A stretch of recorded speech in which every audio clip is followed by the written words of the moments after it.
புரியும் அன்னை மீனாட்சி பெண்களின் விருப்பமான தெய்வமாக விளங்குகிறாள்.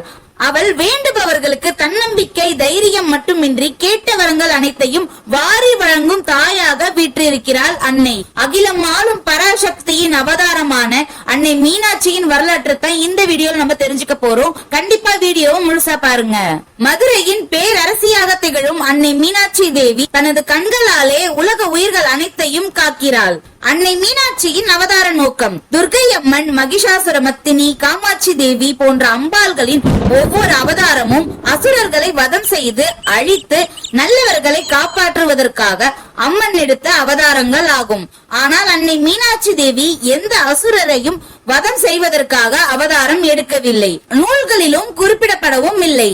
அப்படியானால் மீனாட்சி தேவியின் அவதாரம் எதற்காக ஏற்பட்டது? அகிலத்தையே ஆளும் அன்னை பராசக்தியை தனது மகளாக பெற வேண்டும் என வேண்டிய பெண்ணின் வேண்டுதலுக்காகவும், பூவுலகிற்கு வந்து ஒரு மானிட பெண்ணாக பிறப்பெடுத்து சிவபெருமானை அடைய வேண்டும் என்ற நோக்கத்திற்காகவும் அன்னை மீனாட்சி தேவியின் அவதாரம் நிகழ்ந்திருக்கிறது. கந்தர்வலோகத்தை சேர்ந்த விஸ்வவசு என்பவர் மிக சிறந்த சிவபக்தராக இருந்தார். சிவபெருமானின் அருளால் வித்யாவதி என்ற மகளும் அவருக்கு பிறந்தார். என்னதான் சிவபெருமானின் அருளால் வித்யாவதி பிறந்திருந்தாலும் வித்யாவதியோ அம்பாள் மீது அளவு கடந்த பக்தி கொண்டிருந்தாள். வித்யாவதிக்கு பூமியில் உள்ள புண்ணிய தலம் ஒன்றில் அருள் செய்யும் அம்பிகையை நேரில் தரிசிக்க வேண்டும் என ஆசை ஏற்பட்டது. இந்த ஆசையை தனது தந்தையிடமும் கூறினார். அதற்கு அவர் மதுரையில் கடப்பவனத்தில் அருள் புரியும் அன்னை ஷியாமலா தேவியை வழிபடும்படி கூறினார்.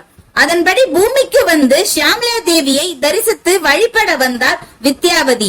கந்தர்வலோகத்தில் இருந்து பூமிக்கு வந்து தேவியை வணங்கிய வித்யாவதிக்கு இந்த தலம் மிகவும் பிடித்து போகவே இங்கேயே தங்கி அன்னைக்கே சேவை செய்து வந்தாள் வித்யாவதி. அவளுடைய பக்தியை கண்டு மனம் குளிர்ந்த ஷியாமலா தேவி 3 வயது சிறுமியாக அவள் முன் காட்சி தந்தாள்.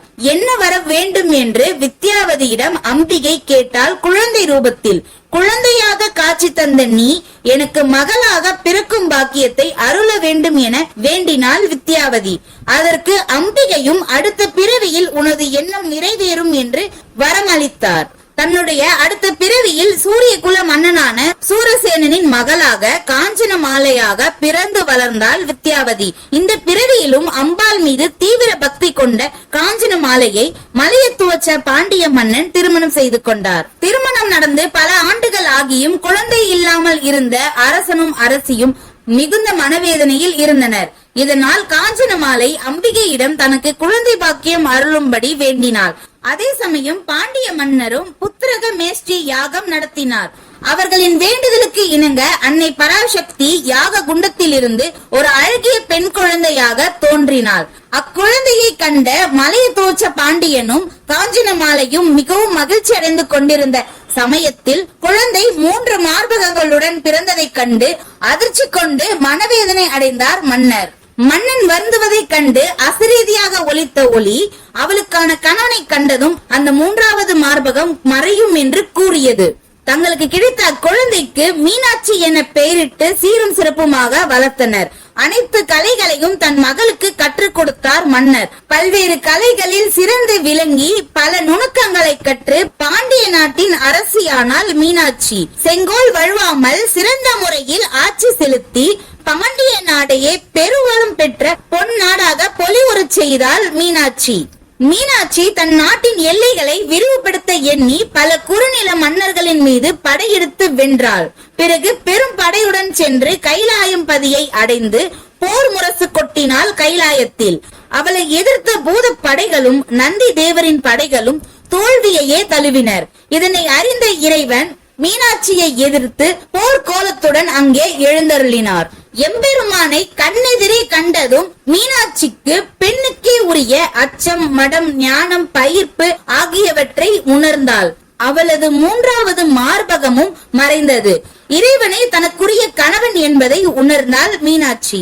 தன்னை எதிர்த்து போர் புரிய வந்த மீனாட்சியிடம், நீ மதுரைக்கு செல், இன்றிலிருந்து 8ஆம் நாளில் நான் அங்கு வந்து உன்னை மணப்புரிவேன் என்று கூறினார். அதன்படியே மீனாட்சி தேவியும் அரண்மனை நோக்கி புறப்பட்டார். இதை அறிந்த மன்னர் மலைத்துவச்ச பாண்டியனும் பெண்ணின் திருமணத்திற்கான நாள் குறித்து பல நாட்டு மன்னர்களுக்கு ஓலையும் அனுப்பப்பட்டது. மதுரையே விழாக்கோலமாக ஆனது. வீதிகளும் மாளிகைகளும் அலங்கரிக்கப்பட்டன. கைலாயத்திலிருந்து சிவபெருமான் பிரம்மா மற்றும் தேவர்கள் படைசூழ மதுரைக்கு சென்று மீனாட்சி தேவியை மணந்தார். மதுரை பதியை அன்னை மீனாட்சியே ஆட்சி செய்ய அருள் செய்தார் சிவபெருமான். பல நாட்டு மன்னர்களும் மீனாட்சி தேவியின் திருமணத்தில் கலந்து கொண்டனர். அன்று முதல் எம்பெருமான் சுந்தரேஸ்வரர் என்னும் பெயருடன் அன்னை மீனாட்சியும் சுந்தரேஸ்வரரும் மதுரையை ஆட்சி புரிகின்றன. ஈசனின் 64 திருவிளையாடல்களும் நடைபெற்ற இடம் மதுரையே. இருப்பினும் இங்கு ஈசனுக்கு 2வது மரியாதைதான். ஏனெனில் மதுரையில் நடப்பது மீனாட்சியின் ஆட்சியாகும். இத்தலத்தில் முதல் பூஜை மீனாட்சிக்கே செய்யப்படுகிறது. மீனாட்சி என்பது மீன் போன்ற அழகிய கண்களை உடையவள் என்று பொருள்படும். எப்படி ஒரு மீன் தன் முட்டைகளை தனது பார்வையாலேயே குஞ்சு பொரிக்குமோ அதே போல உலக மக்களுக்கு தன் அருள் பார்வையால் நலம் தருவாள் என புராணங்கள் போற்றுகின்றன. அன்னை மீனாட்சி அம்மனின் கோவில் மதுரையின் மத்தியில் வைகை ஆற்றின் கரையில் அமைந்துள்ளது. சிதம்பரம், காசி, திருக்காளஹஸ்தி வரிசையில் முக்கியமான 4வது தலமாக திரு ஆலவாய் உள்ளது. இப்போது மதுரை என்று அழைக்கப்படும் நகரம் புராண காலத்தில் திரு ஆலவாய் என்று அழைக்கப்பட்டுள்ளது.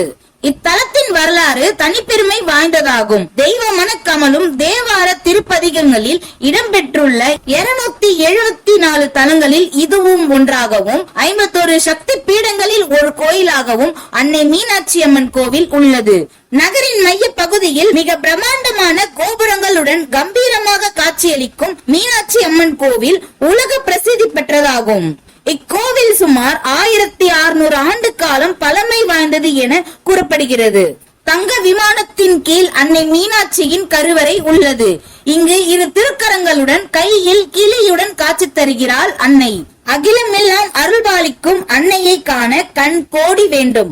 அன்னையை வணங்கினால் சகல ஐஸ்வர்யங்கள் உடன் கூடிய வாழ்க்கை அமையும் என்பது பக்தர்களின் நம்பிக்கை. இத்தலத்தின் தல விருட்சமாக கடம்ப மரம் உள்ளது. இக்கோவிலின் தீர்த்தமாக பொற்தாமரை குளமும் இத்தலத்தில் தரப்படும் தாழம்பூ குங்குமம் மிகவும் பிரசித்தி பெற்றதாகும். கோவில் வளாகத்திற்குள் அற்புதமான 1000 கால் மண்டபமும் உள்ளது. இதில் பல தெய்வங்களின் சிற்பங்கள் பொறிக்கப்பட்டுள்ளன.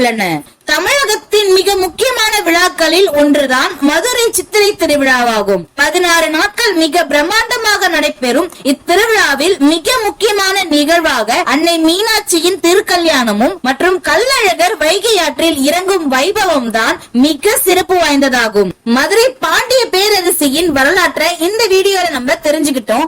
இந்த பதிவு உங்களுக்கு பிடிச்சிருந்ததுன்னா கண்டிப்பா இந்த வீடியோவுக்கு ஒரு லைக்கும், இந்த மாதிரி வீடியோக்களை தொடர்ந்து பார்ப்பதற்கு கந்தனருள் யூடியூப் சேனலையும் சப்ஸ்கிரைப் பண்ணிக்கோங்க. நன்றி, வணக்கம்.